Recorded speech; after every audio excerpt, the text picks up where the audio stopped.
we can't work on this block.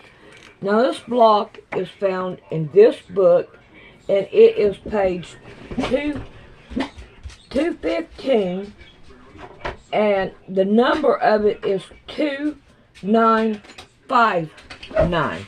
So let's see if we can't find some scraps and work on this quilt.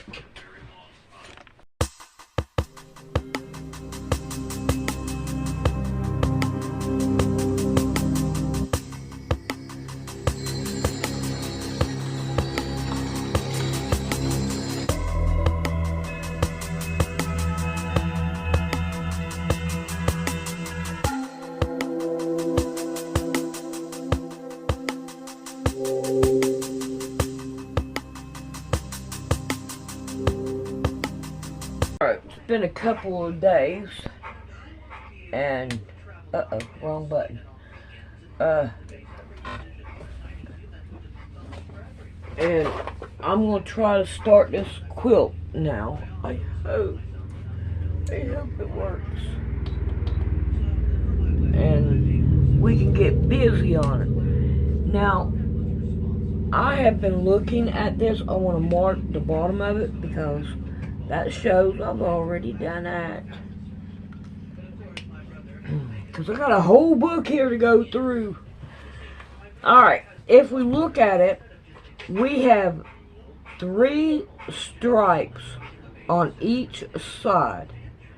So if I go with 2 inches on that. So, what I'm going to do is I'm going to go through my strips and try to find 3 of my strips, 2 alike and 1 that is not alike, if I can. And I gotta find 2. Okay, I don't care what color they are. This one right here will work. Alright, let's try it. No, don't do that. Alright. See what we can do here. Lay this down. And I wonder if I will have enough. Alright, we need 6 inches. 1, 2, and 3. Alright. So, I'm going to have more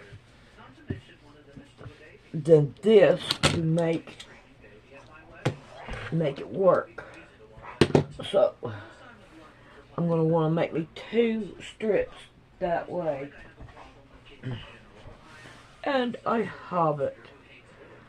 Alrighty, let's get busy. Let's sew them down. Alright, what's up everyone? And I'm trying to move this stuff. And yeah, Bill do an awesome job editing this intro to make it way more fancy than this. But I'm here with my good man, Billy Carson, who I've known Billy personally for some years now. Yeah. Solid friend, great character, businessman. He's been on Elevating Beyond last time, sharing your whole story behind the story.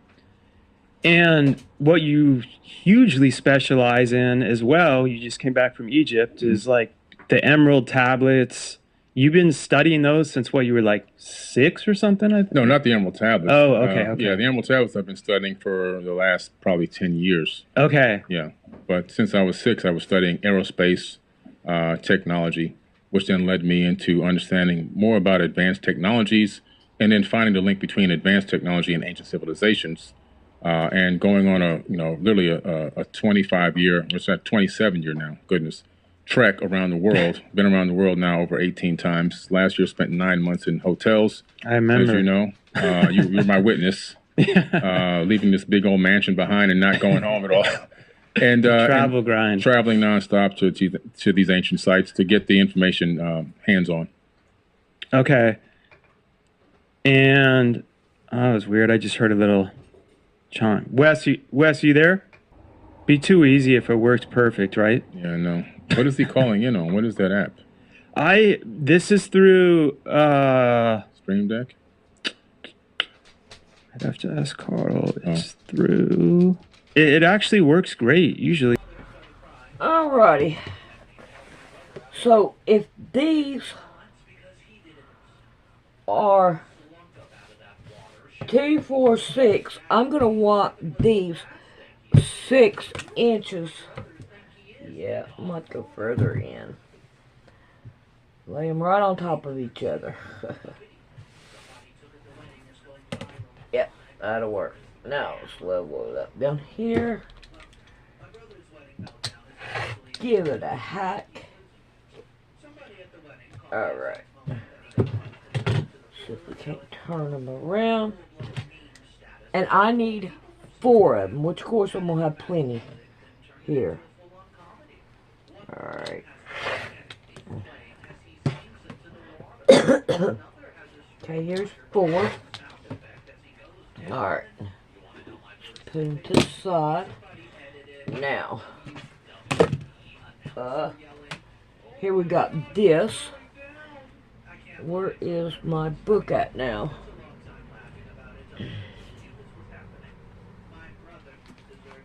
Gotta be able to see it.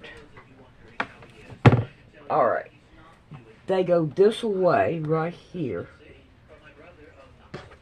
Ooh, this is going to be a big block. But I'm having to go by, if I go any smaller on these, it's not going to work that well. Alrighty. So, if these are 6, what will this one be? Well, it's going to go down. Let's try 5.5. And maybe we can cut some of these off down to 5.5. Let's see if we can't find a piece of material that will work.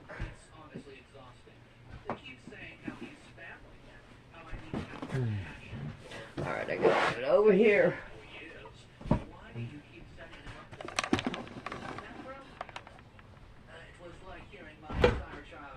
My child. Unless there's something going on with the Wi-Fi. I think it's pretty cool. I'm just trying to figure out. I think it's on his end of his connection. Yeah. I'm just trying to figure out, like, what is the name of this thing you're using, this portal? It's I want to actually press. It's I think it's all through Ecamm. Ecamm. Okay, gotcha. Yeah, so they have their own link. Then nice. You can set this up for different guests. You can make. When Carl was here through like Eric Thomas, we're just doing the show, waiting for him to call back. Yeah. Yeah, he helped get some of these pre-things going, but you can get way more fancy if you got someone that. Yeah. No, I'm just like, how do I do it? Yeah. To where I think it's a pretty cool platform. Let me actually try to jump back in. Okay, cool. So we'll figure this out in some editing and stuff, or maybe we'll just leave this in. But as Wesley's getting ready to jump on, Wesley Huff is so. With Billy, like you can watch the previous show, and I've had the honor of being on his podcast. So like-minded in so many ways, and I've been talking about this for a while. I'm like, it'd be interesting to have you on and discuss. I don't love overly getting obsessed with the word religion, so I would say more of where some of the beliefs differ. If I was to be connected to a religion, it would be closest to Christianity and the Bible, although the Old Testament. Ooh, yeah, that hits better. Alright, let's cut these right here down to 5. Testament, I have still. It's the New Testament and Jesus's teachings. I have my whole life story where that changed me and transformed me belief wise as a person. And okay, it says he's in the green room. Hello. Wes, we got you back on. So I'll introduce Wes too, but yeah, what I was just saying real quick, Billy, too, is I also a shared belief, I think, too, with you with God is I also believe. I don't believe I know God is within me too. It's just, and I don't believe that it's like you have to do 20 circles in the sand and like do a ritual to that was through like my connection with Jesus, where I know. All right. Now let's look at it again. We have blocks in here. So let's see if I can't find a different color to make it work. Throughout my life, that's been my, when things are tough, it's like the strength of God is literally within me. Right. As so, like, where we do agree on, where like a lot of the heresies and stuff through over religious practices would be like, no, you.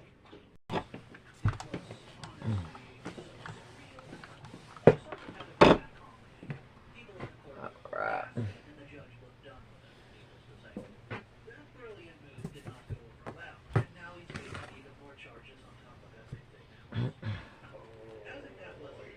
Went and had my eyes done today. Had the shot put in. And I'm not too happy with it, but what can I say? I know I got some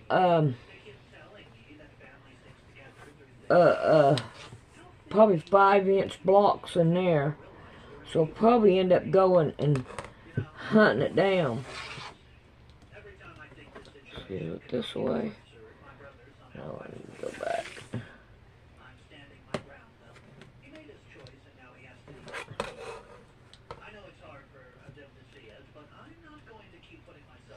Ooh, I want to make this one bigger. Yeah. So let's go with 6. I can always trim it down.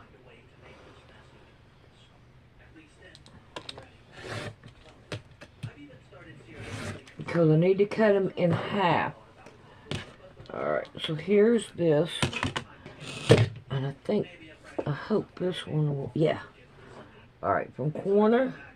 Nope, it won't work. I'd rather have a smaller ruler than a bigger ruler. Or something like this. So now here is this. So this right here should give me what I need to do on that. I wonder how many times I'm going to come back and check out this video. Probably more times than I really want. Yeah, this right here. Yeah. This will work. Yeah. Alright. Now, we have these corners that we need to put. So we need one more color. So let's see what we can find. And I want to get a different color. Oh man. Yeah, this is it. We could try this. And I think we only need 2 of these. Because, you know, I ought to try these. Let me get 2 of these out. I'd rather have 2 of these. No, I need it. Yeah, I think I'm going to need 6 too.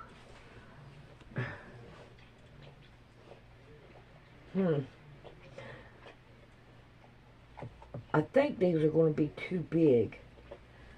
So let's take and do the 5. Do the 5.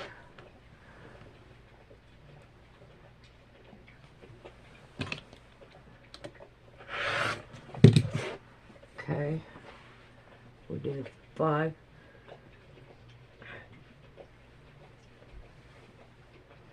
Yeah, I think that works better. I really do. And I like the color because the color matches the inner box. Alright, let's see if we can't cut these down to 5. Okay.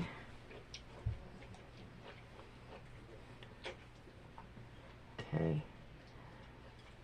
I'm pretty sure we can. We can get this side to lay straight. Alright. I'm going to go a little bit past 5 so we can trim this down here. And I wish I'd have put it on my other thing, my twisty thing. Well, live and learn. Alright, now let's see how much I need to cut off to make it work. Okay, very, very little. Just enough to make it level.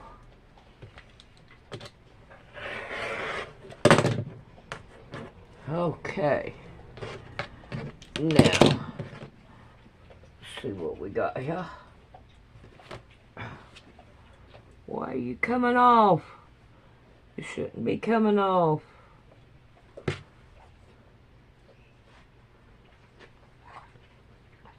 Yeah, buddy. We can always trim it. It's not going to hurt a thing to trim it. See how about 5 is too much? Alrighty, we'll be back and sew it down. Alrighty, I have some 4.5-inch blocks here, and I hope I have enough colors that I can put them together. And 4.5 inches of work. We're going to try one out to see if it will work. But we're going to go ahead and sew this one together. So we'll have it together. Alright, so the first thing we want to do is start sewing these down.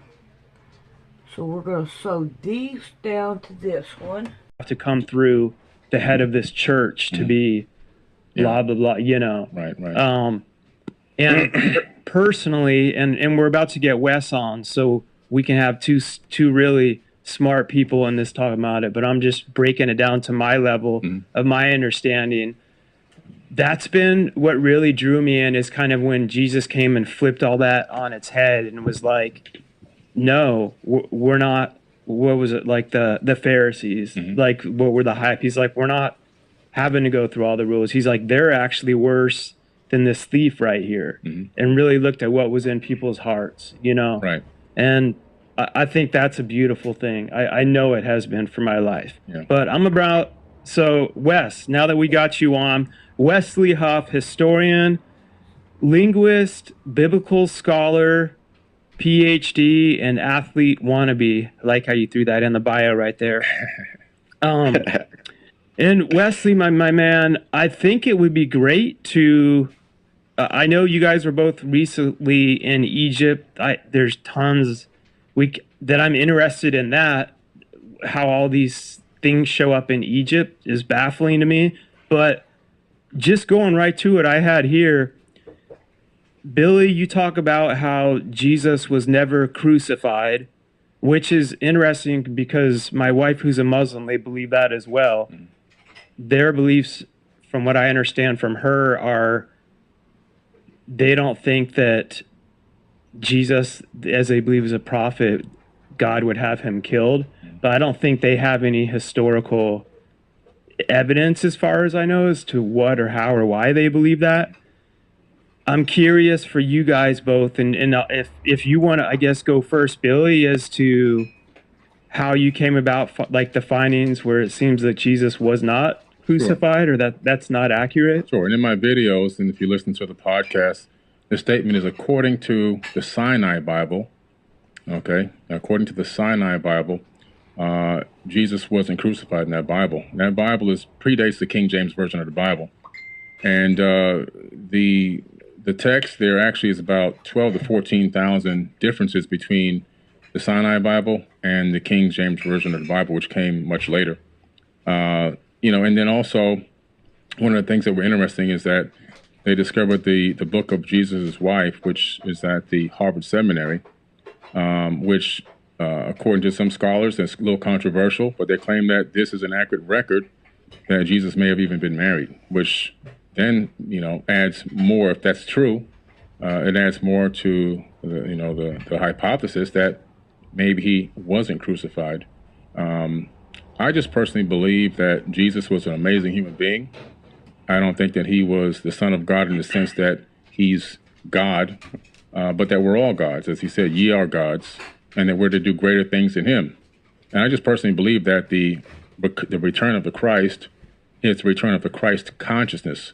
When we can all achieve a certain level of knowledge, wisdom, passion, understanding, empathy, love that he came to this planet with, and we get that in our mind and our conscience, and we can act on those incredible emotions and that understanding, that the whole world is going to transform instantaneously. And I think that the second coming is the coming of the Christ consciousness to the planet, not a human being flying back to Earth to save people. That's just my personal understanding of how I perceived it over many, many years of going through this information and going through all this text. And Wes, I'm gonna let you respond to that. And again, I mean, this is everyone listening to the show. I'm always like, challenge everything.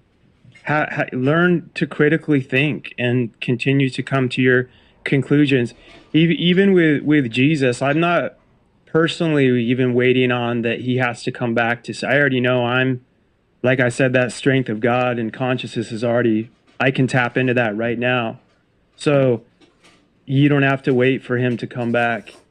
For those that believe he does, to actually have that like next level of what that's supposed to mean. But Wes, go ahead on for what Billy was talking about, I think with a book in the Harvard Museum, and I heard something about Jesus's wife, yeah. Yeah, well, first let me say, I think it's really cool to not just be in the room proverbially with you, Billy, but be able to interact with you, because I wish I could be there in person. Unfortunately, Toronto, Canada is a long way away from Florida. It's a little bit of a jaunt, but I really appreciate the fact that you seem to have investigated to a certain degree some of these facts. Do you mind if I ask a clarifying question? Sure. When you say the Sinai Bible, what are you referring to specifically? It's the biblical text that was written. It made it into you can actually look it up on Amazon. It's a Bible called, I have a version at home. It's called the Sinai Bible, right, from Mount Sinai. I'm assuming that's the mountain that they're referencing there. But they put together their own version of the biblical text prior to the King James Version being put out.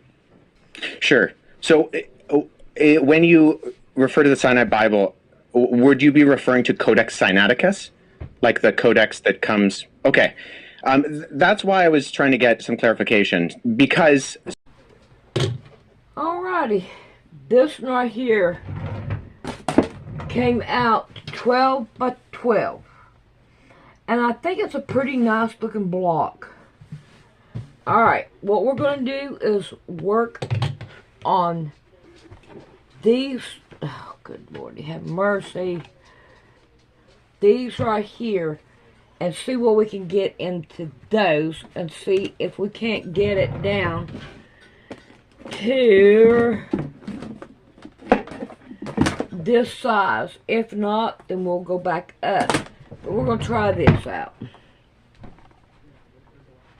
So you can actually go and see Codex Sinaiticus is at the British Library, so you can go and see it. It's on display, and the British Library has actually digitized the entire manuscript. So I work with manuscripts in my linguistic work. I'm an expert on early Christian scribal culture, and particularly in Greek and Coptic manuscripts. I actually have a facsimile, so I have a photocopy that was done by the British Library of Codex Sinaiticus that I work with in my office. So I have it here, and the only reason I ask for clarification is because I want to make sure that what I'm addressing is actually what you mean. Gotcha. And not addressing something else. Because the Codex Sinaiticus in particular is just it's a 4th century Greek manuscript It comes from approximately between 325 and 350 AD, and its text of the Gospels reads almost identical to the modern Greek text that we develop translations from.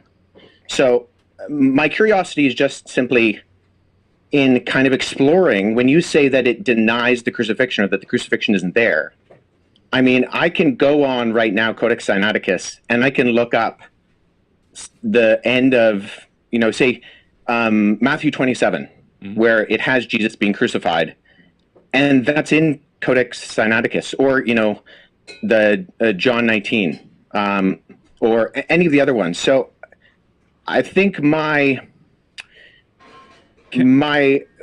confusion is that it doesn't read any differently. So actually, are you able to pull up a website with the viewers or listeners or whatever be able to see that? Right now to make sure I have the version that I'm looking at. While he's pulling that up too, like I keep saying to all the people that aren't scientists traveling the world and linguists, I don't even know how to pronounce it the right way, like me. Yeah, linguists. What cyanide? I keep thinking of cyanide, like the poison cyanide Bible. So right. Is that like a version? So from my own knowledge that I know, like when I really studied all this, what I thought was interesting about the Bible was how many different eyewitness. I studied C.S. Lewis back in the day. How many different eyewitnesses and stuff there were, and they went on purpose to mention so many other names that they were able to cross-reference throughout history and throughout those times, from my understanding. And those were different things that I always thought were kind of interesting that I felt was a good concept of proof. And then I want Billy to answer. And also, I'm just curious, the Sinai Bible, where was that piece discovered? I found the text where I was referencing. Actually, I was misquoted. I misquoted there. It's the Gospel of Barnabas. Okay, yeah. Well, so that's good. So let's deal with that too, because I've actually worked with. There are two manuscripts of the Gospel of Barnabas. The Gospel of Barnabas is a really interesting document because it is a known forgery, and so that's why I think it's important to get to these sources. So at the very start of the Gospel of Barnabas, which we only have two copies of, one is in Italian and one is in Spanish, we see right off the bat that the Gospel of Barnabas, not to be confused with either the Epistle of Barnabas or the Acts of Barnabas, which are two apocryphal documents from the 2nd century, but the Gospel of Barnabas in particular, we know it's a forgery because it does things like, in chapter 92, it says that Jesus spent 40 days on Mount Sinai, and then he came to the Jordan River, and he walked to Jerusalem. But Mount Sinai is more than a week's journey away from Jerusalem, and neither Mount Sinai nor Jerusalem are close to the Jordan River. So never mind there not being a route from the Jordan River to, around Mount Sinai or going to Jerusalem. But there are internal problems with the Gospel of Barnabas, which indicate that it shows no actual indication of evidence of coming from or even having knowledge of first century Jewish understanding. It actually says Jesus is the Christ, but not the Messiah, which indicates that whoever the author is, he didn't know that those were the same words. And I think a bigger problem is that the Gospel of Barnabas actually paraphrases Dante's Inferno, which was written in 1314. So there's a lot of internal evidences that disqualify the Gospel of Barnabas, never mind the fact that we don't have any evidence of it prior to the 14th century, and none in any other language other than Middle Age Italian Italian and Spanish. But the internal content of the Gospel of Barnabas disqualifies it from being ancient. And then the fact that it's doing things like paraphrasing Dante, or it also refers to a rule of the time of Jubilee, paraphrasing Dante, or it also refers to a rule of the time of Jubilee, which was changed in the Middle Ages from what it was in the biblical year of Jubilee. And it goes with the Middle Ages concept, not the ancient concept. So I think what I'm getting at is, so I'm a historian, and I deal with sources. So when I'm looking at sources, I want to make sure that I have a methodology by which I approach any type of source. So if there is something that denies the crucifixion, I want to make sure that I'm analyzing it, and that the methodology by which I analyze it actually reveals that the content can be accurately tied to the event. So if we're talking about, say, Codex Sinaiticus, that's in the 4th century. Now that is, I would agree with you, Billy, our oldest copy of the Bible in the sense of cover to cover, Genesis to Revelation copy of the Bible. Right. The problem is that we have individual copies of all 4 Gospels going back hundreds of years before Codex Sinaiticus. So I have a facsimile behind me of P66. This is a late 2nd century copy of the Gospel of John. I work with this particular manuscript. I can just show the screen right here. This is an almost complete copy of the Gospel of John. And it has the crucifixion. By any chance? Yeah, so papyrus is just the what it's made out of. So Material it's on. I got that from ChatGPT, by the way. yeah, Sorry, so guys, I'm just I trying can to sound actually. smart for a second. I have that papyrus at home. Oh, that's Yeah, so I'll show you this. So the documents you actually see on my bookshelf behind me are facsimile papyri that I've made. So when I was in Egypt last summer, I went and I got made for me some papyrus sheets. And so I take these papyrus sheets, which are made from the papyrus plant, and then when I go and I look at actual manuscripts, so I was at the University of Philadelphia last summer, and I went and I saw a document called P1, which is a 3rd century fragment of the beginning of the Gospel of Matthew.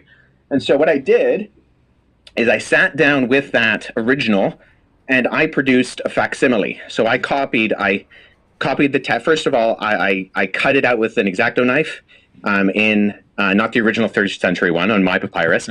I cut out with an X-Acto knife this guy, and then I copied the text transcriptionally on the front and the back. So papyrus is just simply, it's what it's made out of. Yeah. And so there's categorizing systems, and the standard one is called the Gregory Alland categorizing system. And so sometimes you'll see when manuscripts are mentioned, they'll have a GA and then a number behind it. If it's made of papyrus, you simply abbreviate the word papyrus to P, and then you have the numbering system. So. All right, it looks like this one right here is going to be 11 by 11. If you use 4-inch blocks, I believe is what there was. Yeah, 4-inch blocks. So I don't think that one looks too bad. I think it looks pretty good. Alrighty. Now I got to decide on which side I want to go with. This size or this size. And I don't know about all these because I may use these. But I'm not too happy with these. But that's what we got. I don't know. Maybe I might be able to use them on all of them. And then they don't look that bad. But I got some underneath here. Yeah. So I'm going to figure out which one I want to use. And then we'll be back at it. But until then, let's call everything quits for the night.